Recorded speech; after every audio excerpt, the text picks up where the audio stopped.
that we've had kind of going around. And that's encouraging, having guys back in practice. The quick Nico has been cleared, so he'll be in uniform on Sunday. Amani's still fighting some of his spasms, but is getting better, so he's day to day. Anytime you play Michigan State,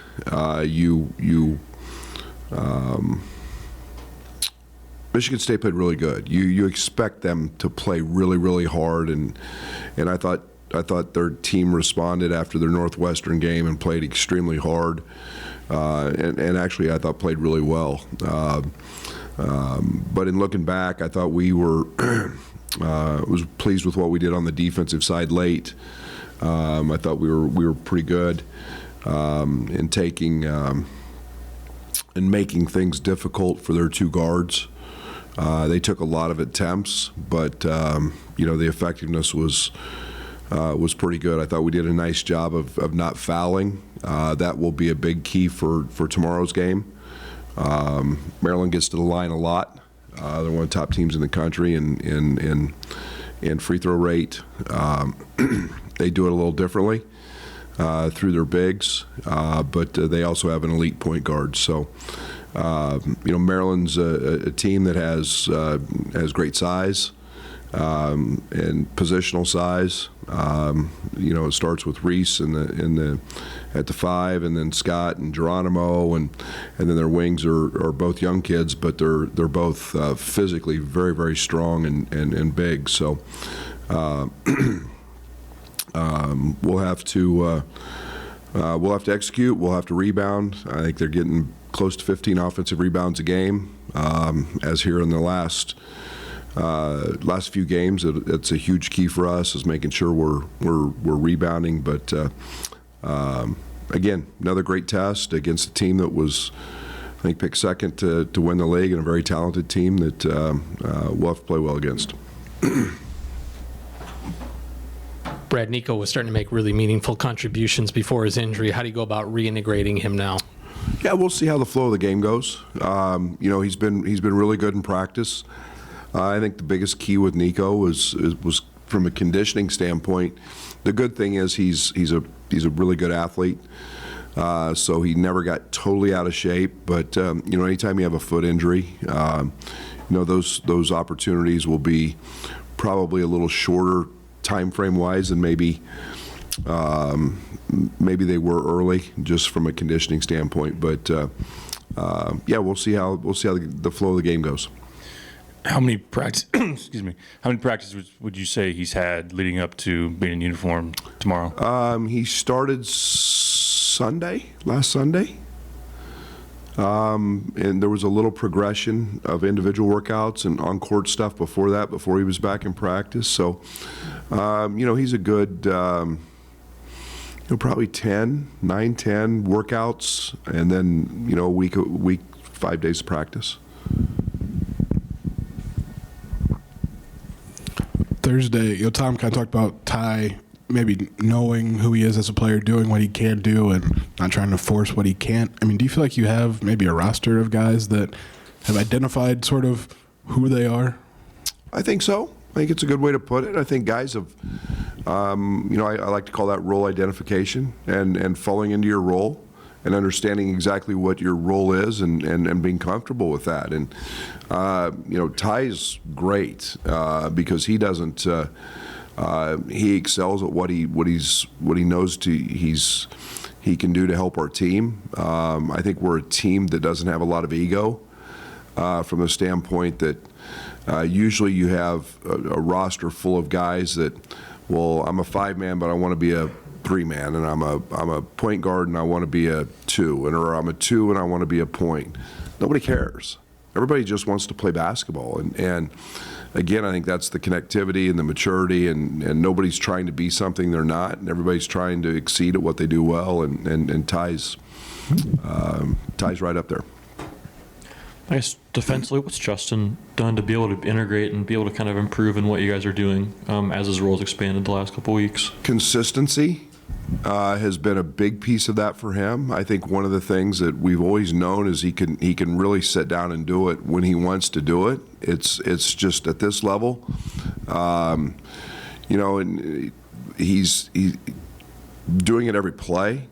And we talk about winning the battle. And you got to win more battles before you can win the war, and those battles are every possession, and they're not taking possessions off, and we write him every day about it, every single day, and now he's becoming very consistent. Where on the offensive side he's gifted. He's a really good offensive player, but on the defensive side it's just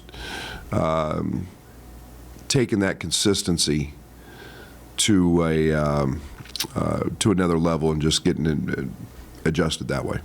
Brad, I understand if you want to keep this internal, but some of the players attended Terrence's hearing yesterday. Was that something that you guys discussed beforehand, and did you give them the A-OK to go to that? No, they're supporting their teammate, and that's what good teammates do, and then we'll came back and jump right back on Maryland. Dante's had some good games against you guys in the past. What have you seen from that? But then also with Quincy, it seems like you now have some like size to throw at him too. Quincy's. I told Coach Boeheim this, the other day when he was here doing radio, and Quincy's turned into an elite defender, and he's got a great challenge in Dante. Dante's coming off a great game. In their last one against Michigan, he's that multi-purpose guy who can shoot it. He's got a big body. He's got a handle, and he can get in the paint and spin and create opportunities. So, he's a very good player. But that is a position that we have not necessarily had great strength at in the past. And Dante has had good games, so we'll have to do our job because he's playing well, and he's a good player, and we'll have to be ultra competitive tomorrow at that spot.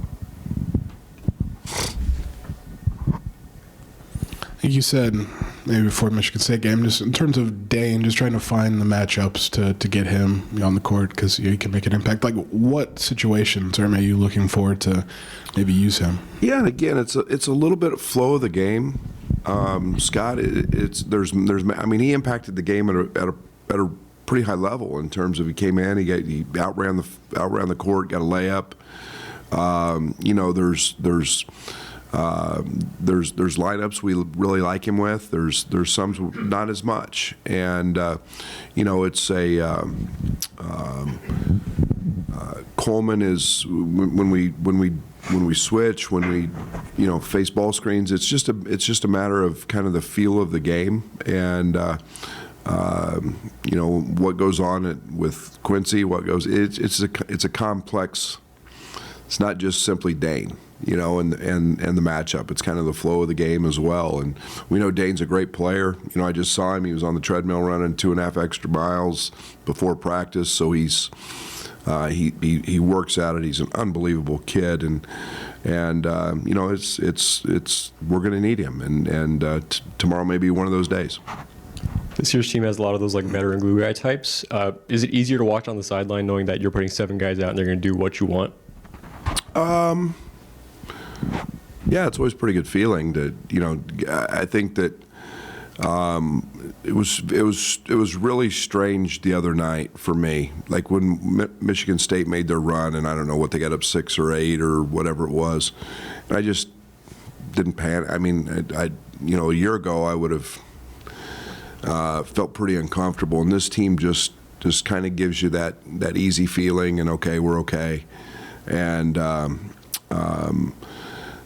you know what you're getting. I mean, with our roles, with our guys, they're consistent. They don't panic, and we found a way in a game that really was kind of a choppy game for us.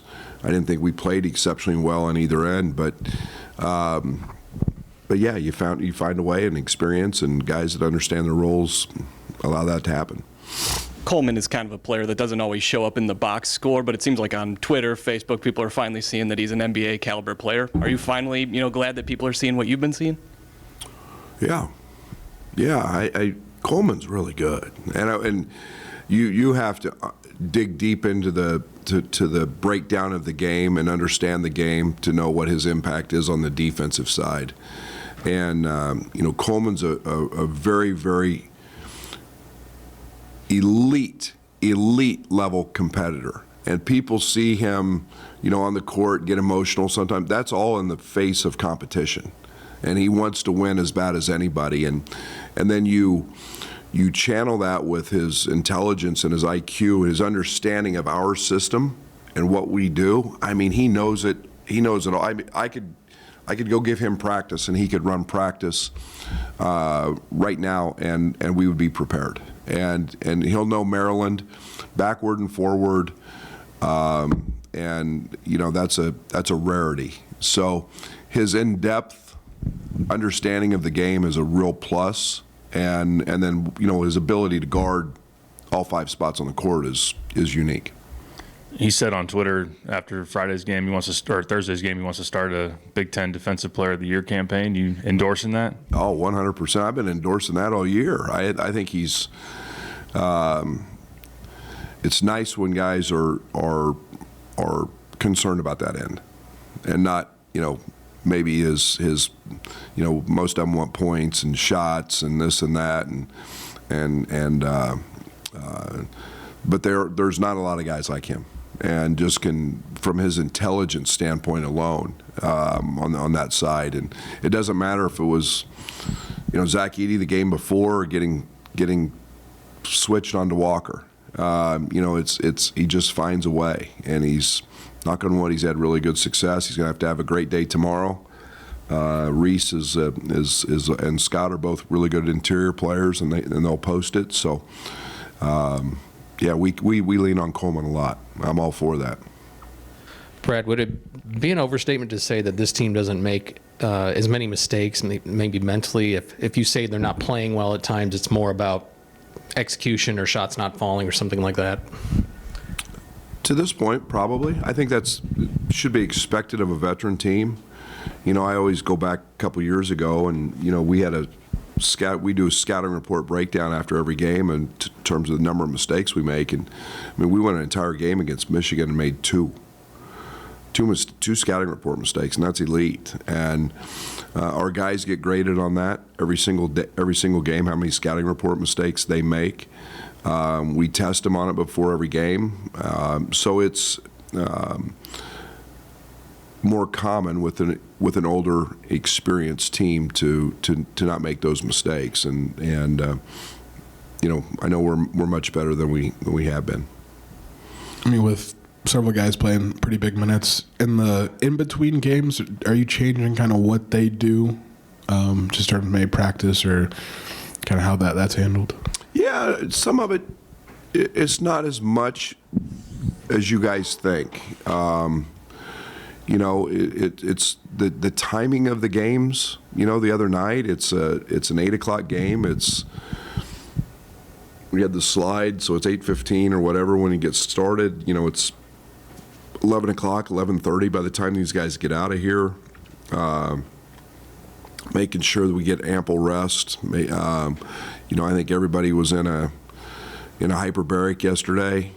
We brought them up in the morning and closed that game out and had film, and they got treatments with Fletch and a lift, and then we practiced a little bit last night. Today will be a little different. So every game's different from start time to minutes played, but these guys got a great workout in yesterday, and today will be a little more normal, I would say. I guess with Nico, before he got hurt, he was maybe figuring some things out, had a couple pretty good performances. I guess 10 games later, however long it's been, almost 2 months, how does he maybe work back in to not lose maybe what we'll see. His speed is one thing we love, his ball handling, his decision making, his IQ. Again, I think there's, we weren't into Big Ten games necessarily is when he was playing and going. So, we'll see. It's two sides of the floor. Offensively and defensively, we got to make sure we're comfortable on both ends with him. But his ball handling is playmaking is second to none. I mean, he's elite at it, and the speed he played with, which is good, we can utilize that. So, we'll just we'll see how the game goes.